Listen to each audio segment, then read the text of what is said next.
की गेल्या वर्षी या सुमारास आणि अर्थसंकल्पीय अधिवेशन सुरू असतानाच कोविडने आपल्या राज्यात प्रवेश केला आणि मग त्याच्यानंतर एक वर्ष कसं गेलं हे आपण सर्वांनी अनुभवलंय। अजूनही कोरोनाचा धोका काही गेलेला नाही, किंबहुना तो परत थोडासा वाढताना दिसतोय। त्या निमित्ताने मी आणि आपले सरकार आणि माझे सर्व सहकारी आटोकाट प्रयत्न करत आहेत, जनतेला काही सूचना देत आहेत। आरोग्याच्या दृष्टीने सोयी सुविधा जिथे वाढ करण्याची गरज आहे ती वाढ सुद्धा आम्ही करतो आहोत। एकूणच पहिला अनुभव लक्षात घेतल्यानंतर दुसरी लाट जास्त वाढू न देता थोपवण्याचा प्रयत्न आपण करतो आहोत आणि जिथे जिथे रुग्णसंख्या वाढते आहे तिथे उपचारांची व्यवस्था आपण करतो आहोत। कुठेही काही कमी पडू द्यायचं नाही, या जिद्दीने सरकार या कोविड परिस्थितीचा सामना करते। 8 तारखेला आपल्या राज्याचे उपमुख्यमंत्री आणि अर्थमंत्री माननीय अजितदादा अर्थसंकल्प सादर करतील आणि मग त्या अधिवेशनात इतर सुद्धा काही विधेयकं वगैरे जे आहेत, मग एकूण कामकाज कसं असतं काय असतं याची आपल्याला कल्पना आहे। अधिवेशनाच्या पूर्वसंध्येला आपल्याशी संवाद साधताना राज्यातल्या विरोधी पक्ष नेत्यांनी एक प्रेस कॉन्फरन्स घेतली आणि त्याच्यामध्ये काही आरोप मी समजू शकतो, पण त्या आरोपाला काही, टीकेला काही अर्थ असायला पाहिजे। कशात काही नाही आणि आपला आरोप करत सुटायचं ही एक आत्ताची राजकारणाची दुर्दैवानी पद्धत झालेली आहे। त्यांनी जे आरोप केले त्याच्यात कोविड बद्दल त्यांनी म्हटलं की त्या काळात भ्रष्टाचार झाला। मला थोडी कीव करावीशी वाटते त्यांची। ज्या पद्धतीने महाराष्ट्राने पावलं उचलली, संपूर्ण देशात फील्ड हॉस्पिटल ज्याला आपण म्हणतो, कोविड केअर सेंटर्स उभारली, एकूणच काय काय परिस्थितीत आपण कसा मार्ग काढला ह्याचा इत्तंभूत मी इतिहास नाही सांगत, तर आपण सगळ्यांनी त्या गोष्टी आपल्या माध्यमातून कव्हर करून जनतेसमोर ठेवलेल्या आहेत। कीव एवढ्यासाठी वाटते की ज्या लढ्याचं किंबहुना धारावी पॅटर्नचं जागतिक पातळीवरती कौतुक झालं, हे कौतुक तुम्ही सरकारचं म्हणून करू नका, पण त्या युद्धामध्ये ज्याला आपण कोविड योद्धे म्हणतो त्यांची तुम्ही थट्टा करतायत। त्यांचं जे काही महत्व आहे, त्यांचं जे काही शौर्य आहे ते तुम्ही नाकारता आहात आणि दुसऱ्या बाजूला कुठून तरी काहीतरी आपले एक फोटो आला पाहिजे म्हणून रोज कोविड योद्ध्यांचा सत्कार चाललेला आहे। हे असं दुतोंडी विरोधी पक्ष मला वाटतं महाराष्ट्राने कधी अनुभवला नव्हता। इतरही काही त्यांनी आरोप केलेले आहेत, मुद्दे काढलेले आहेत। सगळ्याच बाबतीत मी काय उत्तर त्यांना देणं काय बंधनकारक नाहीये मला, पण सावरकरांबद्दल जे बोलले, पहिली गोष्ट ती जयंती का पुण्यतिथी ह्याचा त्यांनी अभ्यास करावा। म्हणजे ज्यांना सावरकरांची जयंती कोणती आणि पुण्यतिथी माहित नाही त्यांनी आमच्यावरती आरोप करावा, हे हास्यास्पद आहे। सीमा प्रश्नाबद्दल त्यांनी भूमिका मांडलेली आहे, आनंद आहे।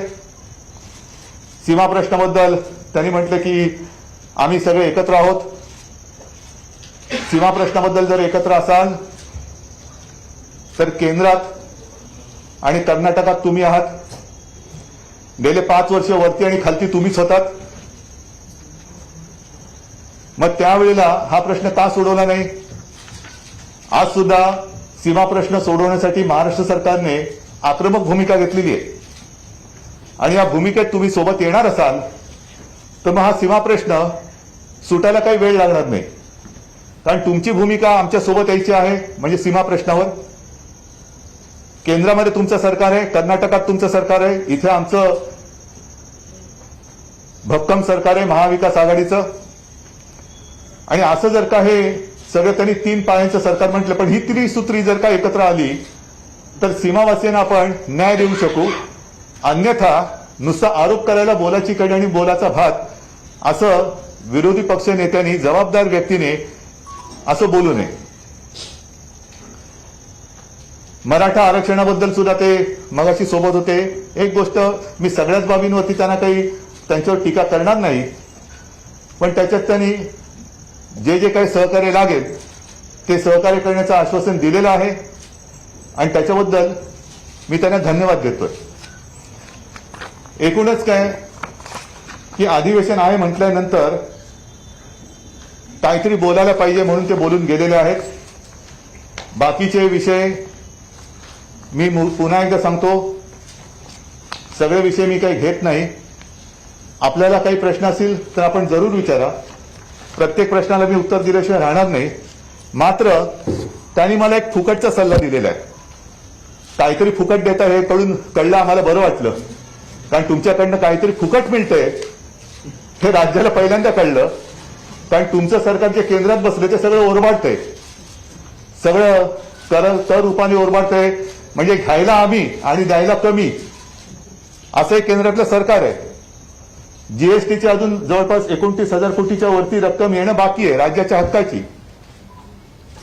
विजेबद्दल भाववाढीबद्दल तुम्ही जे काय आक्रोश करता आहात तोच आक्रोश डिझेल, पेट्रोल आणि गॅसच्या बद्दल का नाही करत? का आंदोलन त्याच्याबद्दल करत नाही? डिझेल पेट्रोलचे भाव आपल्याला सर्वांना कल्पना आहे की जेव्हा मोदींचं सरकार पहिल्यांदा सत्तेवरती आलं तेव्हा जो काही भाव होता तो 71 रुपयाच्या आसपास होता. आता काही राज्यात 100च्या पार गेलेले आहे.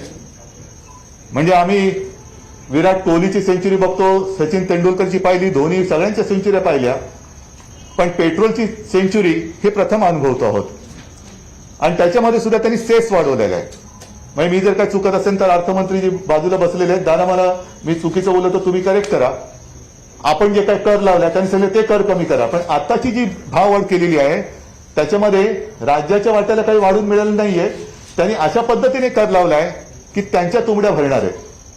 आणि मग जेव्हा 2014च्या आधी काँग्रेसचं सरकार होतं तेव्हा आंतरराष्ट्रीय बाजारपेठेत प्रति बॅरल त्याची किंमत $106 प्रति बॅरल होती. आता किती झालेली आहे तो पण आकडा आहे माझ्याकडे. आता तो पण आकडा आहे, तो पण काढतो मी यायच्यात ना.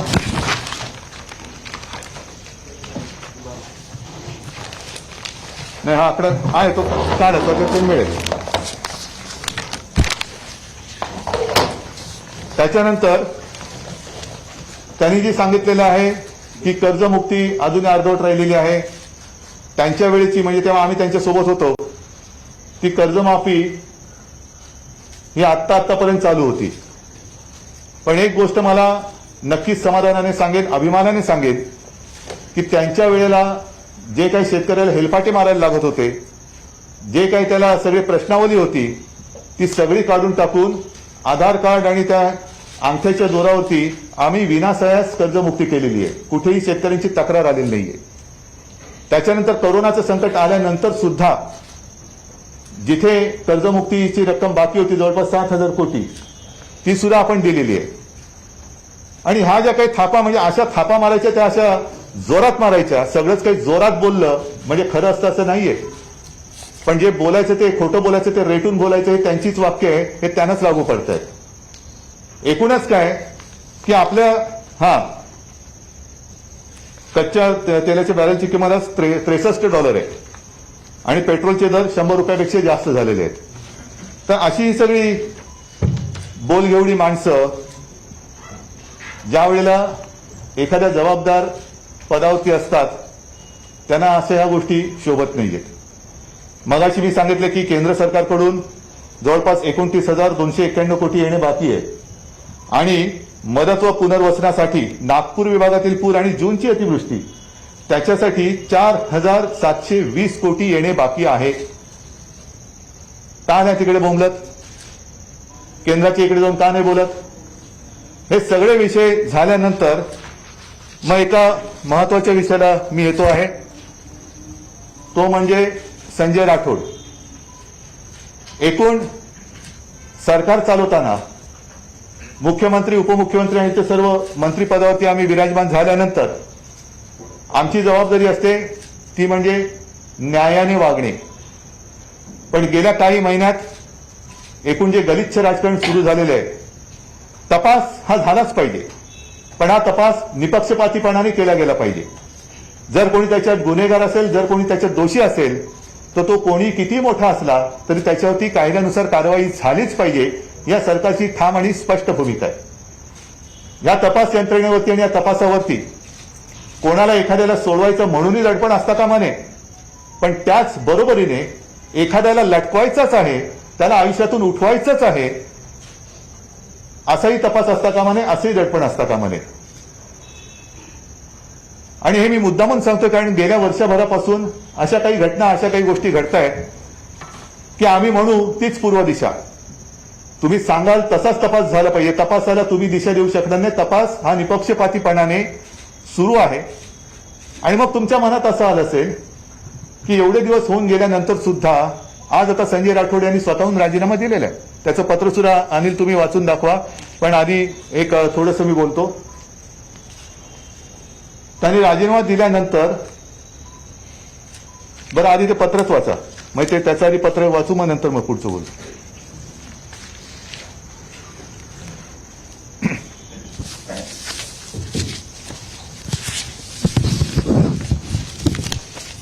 माननीय उद्धवजी ठाकरे मुख्यमंत्री महाराष्ट्र राज्य यांची जय महाराष्ट्र. अत्यंत गंभीर अंतकरणाने मी हे पत्र आपणास लिहित आहे. आपण माझ्या भावना समजून घ्या असा विश्वास आहे. गेल्या काही दिवसापासून माझ्या भोवती दिवंगत पूजा चव्हाण यांच्या मृत्यूचे वादळ घोंगावत आहे. पूजा चव्हाण यांचा मृत्यू दुर्दैवी आहे. त्यांच्या मृत्यूचा निपक्ष तपास व्हावा व सत्य बाहेर यावे अशी माझी ठाम भूमिका आहे. पण या सर्व प्रकरणाचे राजकीय भांडवल करून राज्यातील विरोधी पक्ष माझ्या चारित्र्यावरती बेछूट चिखलफेक करीत आहे. सरकारला बदनाम करण्यासाठी मोहीम राबवत आहे. विधानसभा चालवता देण्याची त्यांची भूमिका लोकशाहीच्या दृष्टीने चिंताजनक आहे. या सर्व प्रकरणी दिवंगत पूजा चव्हाण व तिच्या कुटुंबियांची बदनामी विरोधात करत असून महाराष्ट्रात अशा खालच्या स्तराचे राजकारण कधीच झाले नव्हते. मी आपल्या मंत्रिमंडळात कॅबिनेट मंत्री म्हणून काम करत असतो तरी सगळ्यात आधी एक कडवट शिवसैनिक आहे. आपण माझ्यासारख्या शिवसैनिकाला मंत्रिमंडळात काम करण्याची संधी दिली त्याबद्दल मी आपला आभारी आहे व राहील.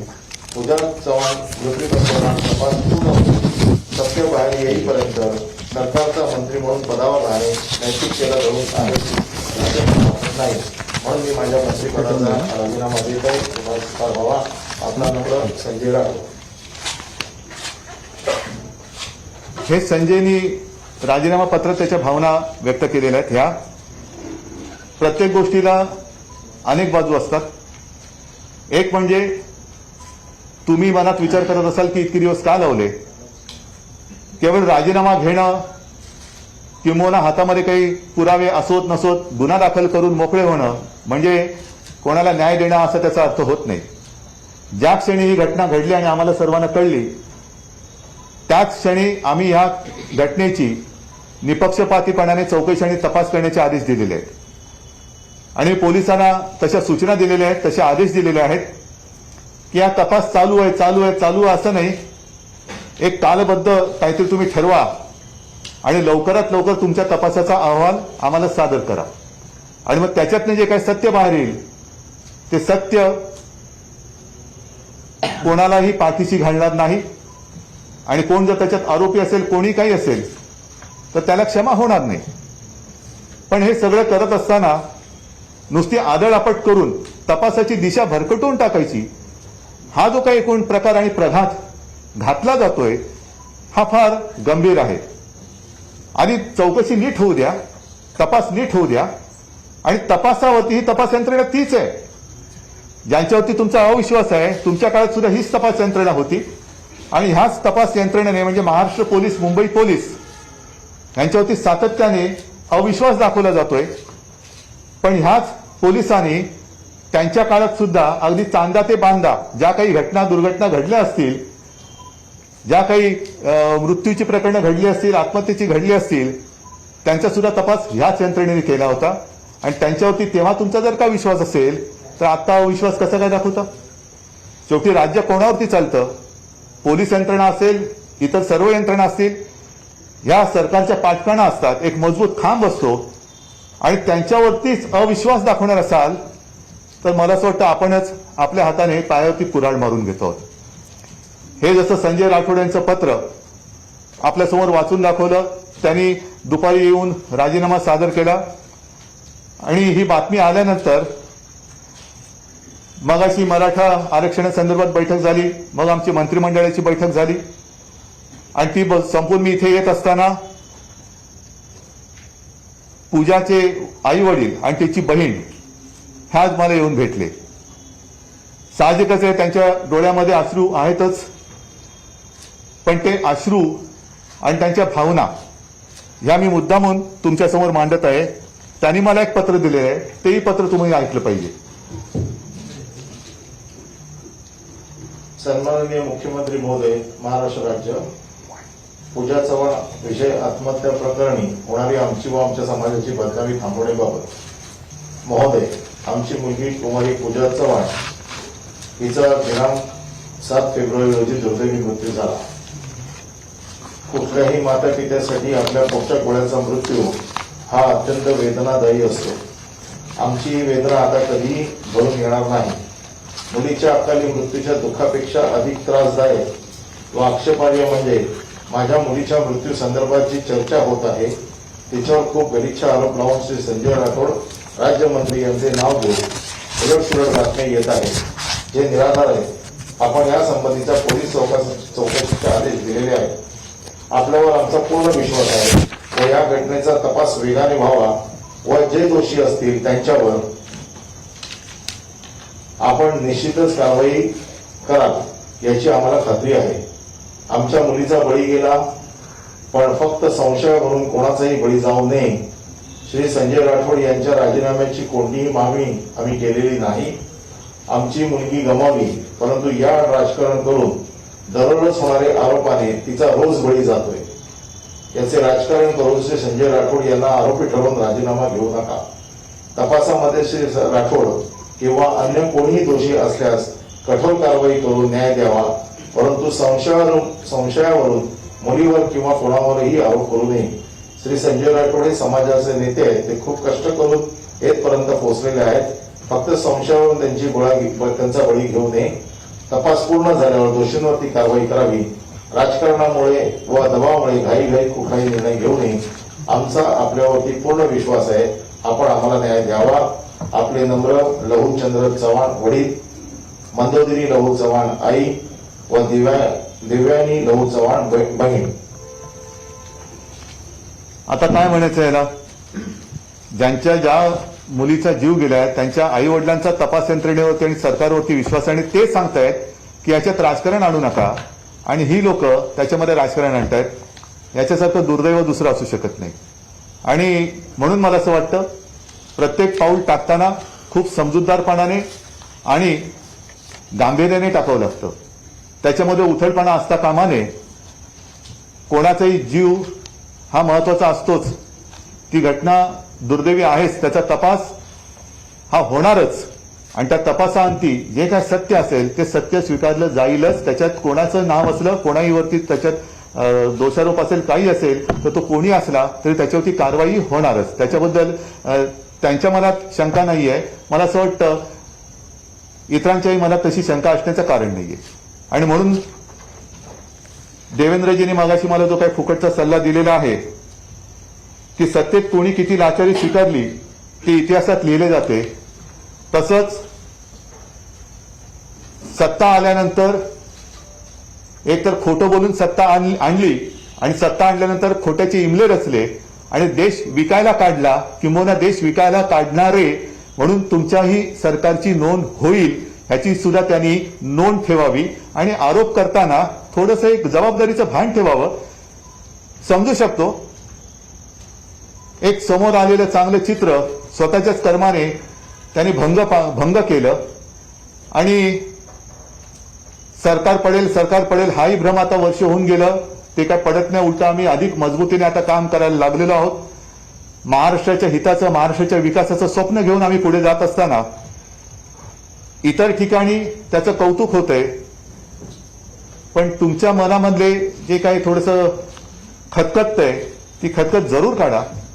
सरकारचं काही चुकत असेल जरूर सांगा, पण कारण नसताना केवळ आपली सत्ता नाही म्हणून महाराष्ट्राची आणि सरकारची बदनामी करू नका, कारण स्वतःच्याच घरचा काळ अशी सुद्धा इतिहासामध्ये आपली नोंद होऊ देऊ नका, हीच माझी त्यांना हात जोडून नम्र विनंती आहे.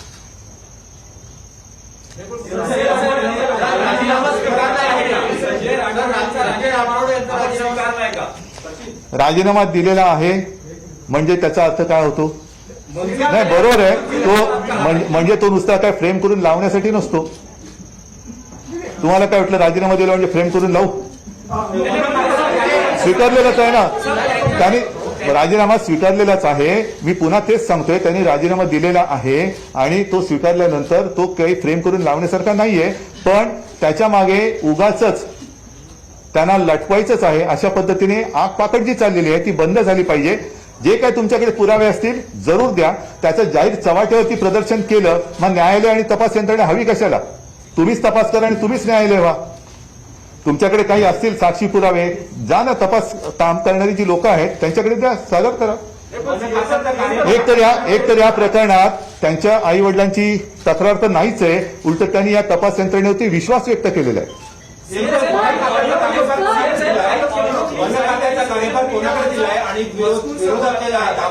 वन खात्याचा एक मिनिट, वन खात्याचा कारभार आता सध्या माझ्याकडे आहे, कारण कोणालाही नेमून दिलेल्या खात्याचा कारभार मुख्यमंत्र्यांकडे असतो आणि त्या निमित्ताने विधानसभेत काही प्रश्न किंवा काही असेल तर जरूर असेल तेव्हा मी किंवा त्या खात्याचे राज्यमंत्री त्याला उत्तर देतील, नाही तर आम्ही सगळेजण आहोतच.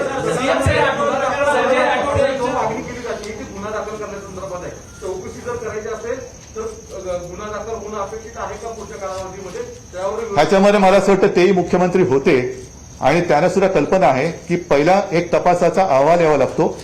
गुन्हा दाखल करून तपास किंवा तुम्ही म्हणताय म्हणून गुन्हा दाखल करणं असं त्याचा प्रकार होत नाही. आता तपास हा होतोय आणि तपासाचा अहवाल लवकरात लवकर सादर होणार हे तुम्हाला सांगितलं, सादर करायला सांगितलेले आहे. त्याच्यात जो काय असेल तो उघड होणार आहे अहवाल.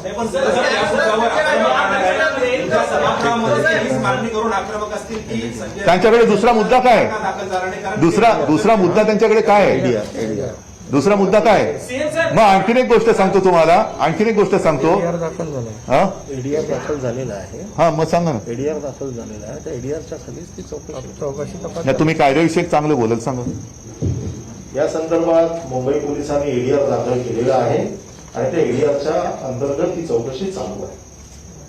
सीएम साहेब, तुम्ही जसं त्यांच्या आई वडिलांच्या पत्राचा उल्लेख केला तसं त्यांच्या कुटुंबातले काही सदस्य पुण्यातल्या त्या पोलीस स्टेशन त्यांनी सांगितलं त्यांचा काही संबंध नाही, ते विचारलं. मगाशी सांगितलं त्यांनी. हे त्यांनी सांगितले. मला असं वाटतं ब्लड रिलेशन नाही. हा, ते त्यांनी स्वच्छ सांगितलं की त्यांचं ब्लड रिलेशन नाही, हे त्यांच्या आई वडिलांनी सांगितलेले. हा काही तपासाचा अहवाल नाही, त्यांच्या आई वडिलांनी स्पष्ट सांगितलेलं मोतीला पण नाही, मैताला पण नाही आली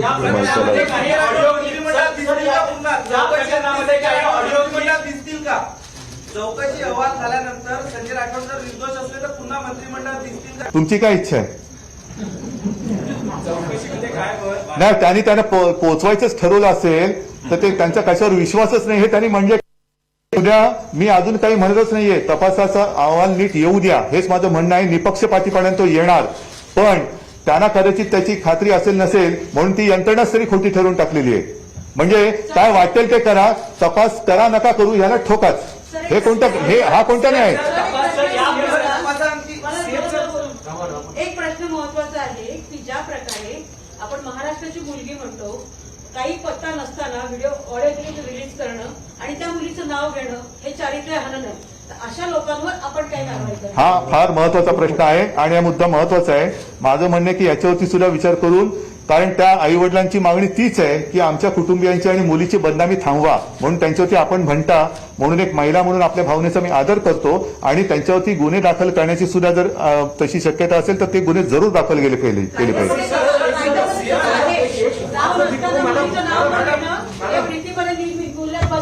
आणि चॅनलवर तुम्ही जेव्हा एखाद्या मुलीचं विनयभंग झाला किंवा नसेल झाला तरी नाव आणि फोटो दाखवणं, त्या कुटुंबाची बदनामी करणं, तेच त्यांचं म्हणणं आहे. मीडियाला पण अधिकार नाहीये आणि राज्य सरकारला आणि विरोधी पक्षांना पण नाही, हे मी पत्रकार असताना सांगते. नाही, आणि ही आभारी आहे. बदनामी तुम्ही थांबवा अशी जरूर आम्हाला जरूर तुम्हाला विनंती. जरूर धन्यवाद ताई.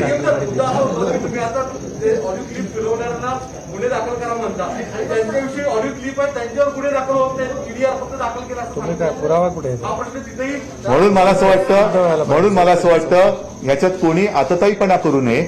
ज्या काही कोणाकडे पुरावे असतील काही असेल ते तपास यंत्रणा आहे, त्या तपास यंत्रणेकडे द्यावं. त्या तपास यंत्रणेचा संपूर्ण एक अहवाल तर येऊ द्या आणि त्याच्यामध्ये ते सगळे जे पुरावे आहेत ते धरले जातील, ते सगळे तपासून अहवाल येईल. सीएम साहेब, या चौकशीसाठी काही मुदत, काही कालावधी निश्चित करणार आहात का? कारण अनेक दिवस हा तपास सुरू राहील, हा एक प्रश्न. आणि दुसरा, संजय राठोड यांच्याकडे जो मंत्रिपदाची जी जबाबदारी होती ती आता कोणाकडे असणार आहे? नवे मंत्री असणार आहे, दुसऱ्याकडे? अरे घेतलं ना अरे तिकडे. तुम्ही ऐकताय का नाही हो? मगाशी मुख्यमंत्र्यांनी सांगितलं त्यांच्याकडे. दुसरा प्रश्न असा येतो, तुम्ही संजय राठोड यांचा चौकशी होईपर्यंत राजीनामा घेतला, परंतु धनंजय मुंडे यांच्यावरही अशा प्रकारचे नाही, परंतु अशा महिलांवरच्या संदर्भातले आरोप झाले होते. त्यांच्या संदर्भात वेगळी भूमिका आणि संजय राठोड यांच्याबद्दलची वेगळी भूमिका अशी आहे का? त्यांच्याबद्दल ज्यांनी तक्रार केली त्यांनी तक्रार मागे घेतली. पण आणखीन एक गोष्ट तुम्हाला सांगतो, नाही, यातही तक्रार कोणाची नाहीये म्हणजे याच्यात तर तक्रार कोणाची नाहीच आहे. तरी पण राजीनामा घेतला कारण त्यांनी नैतिकतेला धरून दिलेलं आहे की त्याच्यामुळे अधिवेशनच चालू देणार नाही. हा कोणता प्रकार आहे? मग मी आणखीन एका गोष्टीचा जरूर उल्लेख करेन की गेल्याच आठवड्यामध्ये आणखीन एक आत्महत्या मुंबईत झालेली आहे. तिच्याबद्दल कोणीच का बोलत नाही? जर संजय राठोड बद्दल तुम्ही संशय व्यक्त करता म्हणून त्याच्यावर गुन्हा दाखल करण्याची मागणी करता, ह्या दुर्दैवी घटनेत कुठेही आत्महत्येची म्हणजे सुसाईड नोट नाही, कोणाचे आरोप नाहीत, काही नाही, तरी गुन्हा दाखल करायची मागणी होते आहे. पण दुसरी जी आत्महत्या मुंबईमध्ये झाली त्या आत्महत्येमध्ये 13-14 पानाची सुसाईड नोट आहे आणि त्याच्यामध्ये विशिष्ट नावं लिहिली गेलेली आहेत. आता ती नावं जर का उच्चपदस्थ असतील तर त्यांचाही राजीनामा घेतला गेला पाहिजे आणि मुंबई पोलिसांना तपासाला त्यांना सहकार्य करायला लावलं पाहिजे. अन्यथा जर का ते भारतीय जनता पक्षाचे कोणी असतील तर त्यांना असा कोणाचा छळ करून आत्महत्या करायला प्रवृत्त करायला त्यांच्या वरिष्ठांचा आशीर्वाद आहे का? एका खासदाराने आत्महत्या केलेले 7 टर्मचा खासदार आणि तो 7 वेळा एका मतदारसंघातून जिंकून येतो. जिंकून आल्यानंतर त्याला आत्महत्या करायला मुंबईत येत आहेत आणि दुर्दैवाने त्याच्यात त्यांनी असं म्हटलेलं आहे की इकडे आल्यानंतर इथल्या मुख्यमंत्र्यांवरती आणि पवार साहेबांवरती माझा विश्वास आहे, ते मला न्याय देतील. मग त्याच्यात जी काही नावं दिली आहेत ती जर का भाजपच्या उच्च पदस्थांची असतील तर किंवा कुठल्याही तिथल्या प्रशासकीय अधिकाऱ्यांची असतील तर त्यांना तसा छळ करण्याचा आणि आत्महत्येला प्रवृत्त करण्याचा परवाना भारतीय जनता पक्षाच्या म्हणजे देवेंद्र फडणवीसांच्या नेत्यांनी दिला आहे का? त्यांचा त्यांना आशीर्वाद आहे का? ह्याचं उत्तर मिळालं पाहिजे. कारण जसं इकडे त्या पूजाने आत्महत्या केली तसं त्या डेलकरांनी आत्महत्या केली. महिला आणि पुरुष हा एक फरक आहे, पण डेलकरांनी आत्महत्या केल्यानंतर त्यांचं घर उघडं पडलं. त्यांच्या पत्नी त्या पण निराधार झाल्या, त्या पण महिलाच आहेत. त्यांची बाजू कोण का मांडत नाही? त्यांच्यासाठी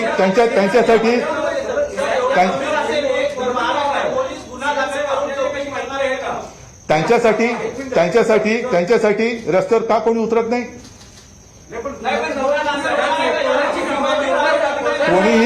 कोणीही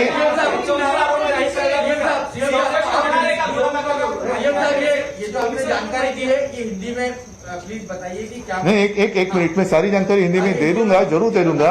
लेकिन बात तो ऐसी है कि जिन लोगों के नाम मोहन डेलकर जी के सुसाइड नोट में है, पुलिस तो अपनी जांच करेगी, जरूर करेगी, लेकिन वो तो केंद्र शासित प्रदेश है और इसलिए मैं प्रधानमंत्री जी और केंद्रीय गृह मंत्री जी को भी रिक्वेस्ट करना चाहता हूं कि आप भी वहां की जो भी प्रशासन है उनको निर्देश करिए कि मुंबई पुलिस जब भी आएंगे तो अपना सहकार्य करे.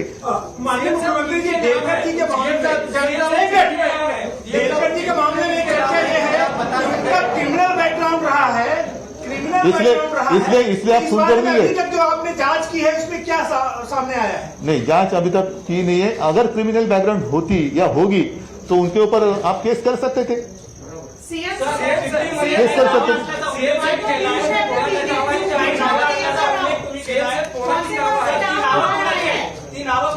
ठीक आहे. नाही, ते तपासाच्या याच्यामध्ये जे आहे ते त्या मार्गाने येऊ दे, त्या मार्गाने येऊ दे. मी उगाच त्यांनी काहीतरी केलं म्हणून मी काहीतरी वेडेपणा नाही करणार. सर, मोहन डेलकर जी की मौत के मामले में आप कोई सीनियर आईपीएस अपॉइंट क्यों नहीं करते? कोई स्पेशल करेंगे ना, जरूर करेंगे, लेकिन ये भी जो विषय है उसके ऊपर भी चर्चा होनी चाहिए. आपण गुन्हा ईडीआर खाली दाखल झालाय, त्याच्या जसं जशी चौकशीमध्ये बाहेर येतील त्याच्याप्रमाणे मध्ये गुन्हा दाखल. मोहन डेलकरांच्या आत्महत्याचा देखील ईडीआर खाली तपास चालू आहे. हा तपास जसा पुढे जाईल आणि मग त्यावेळेला जो निर्णय घ्यायचा आहे त्याच्याप्रमाणे मग गुन्हा कोणावर दाखल करायचा, कशा पद्धतीने करायचा, हा वेळोवेळी तपास जसा पुढे जाईल त्यावेळेला ते ठरलं जाईल. सीएम साहेब, मध्यंतरी संजय राठोड समर्थकांनी पोहरा येथे शक्ती प्रदर्शन केलं होतं. अनेकांना कोरोनाची बाधा झाली होती. त्यावेळेसही त्याआधी तुम्ही भूमिका जाहीर केली होती, सभा समारंभ मोर्चे आयोजित करू नये. असं असतानाही हे शक्ती प्रदर्शन झालं. त्यावर आपली त्यांच्यावरती ज्यांनी शक्ती प्रदर्शन केलं त्यांच्यावरती गुन्हे दाखल झालेले आहेत आणि त्याच्यानुसार त्यांच्यावरती कारवाई केली गेलेली आहे. नाही, पण स्वतः संजय राठोड त्या ठिकाणी होते, तर संजय राठोडांवर कारवाई होणार आहे का? त्यानुसार जे काय असेल ते होईल. पण त्यांनी एक तर त्यांना विचारलं, कोणाला या म्हणून सांगितलेलं नव्हतं, येऊ नका म्हणून सांगितलं होतं. आणि त्यांच्यावरच्या प्रेमाने किंवा काही असेल ती सगळी लोक जमली होती. पण ज्यांनी गर्दी केली त्यांच्यावरती कारवाई झालेली.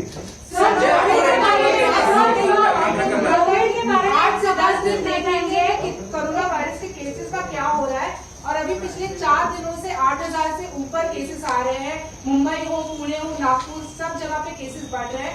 क्या परिस्थिति, क्या लॉकडाउन की परिस्थिति? लॉकडाउन की नहीं, आप देख रहे हो कि हम तो सारे मास्क लगाकर बैठे हैं. आप लोगों में से कुछ लोगों ने मास्क पहना है, कुछ लोगों ने नहीं पहना है.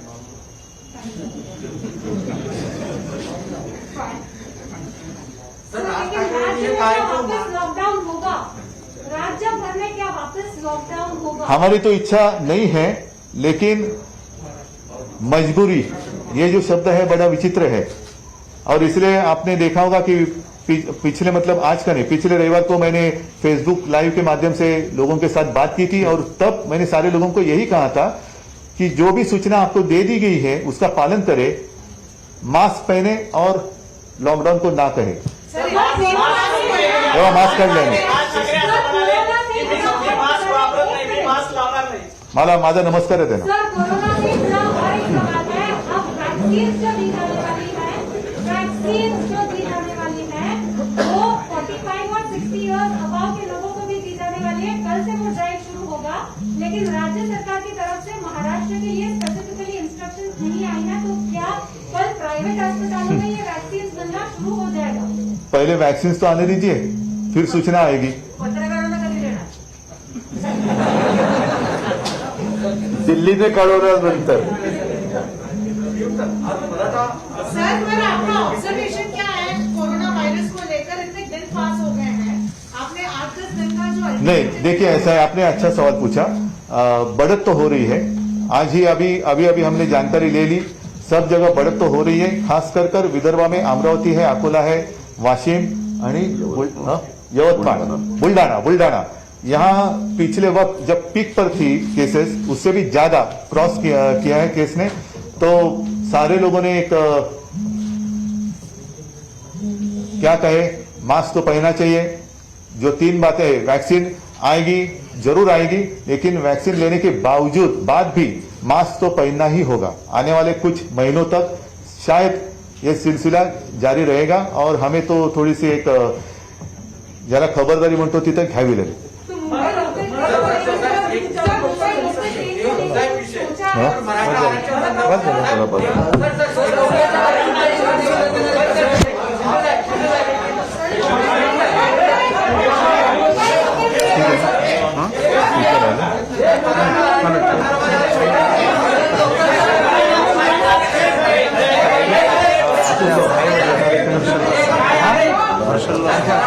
अशोकराव सांगतात मराठा आरक्षणाबद्दल.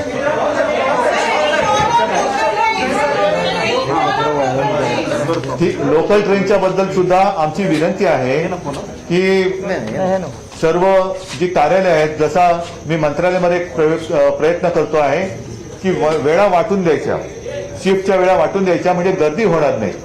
कारण काम तर सगळ्यांना करावं लागतंय, म्हणून ज्याला आपण पीक आवर म्हणतो त्या पीक आवरची विभागणी करावी.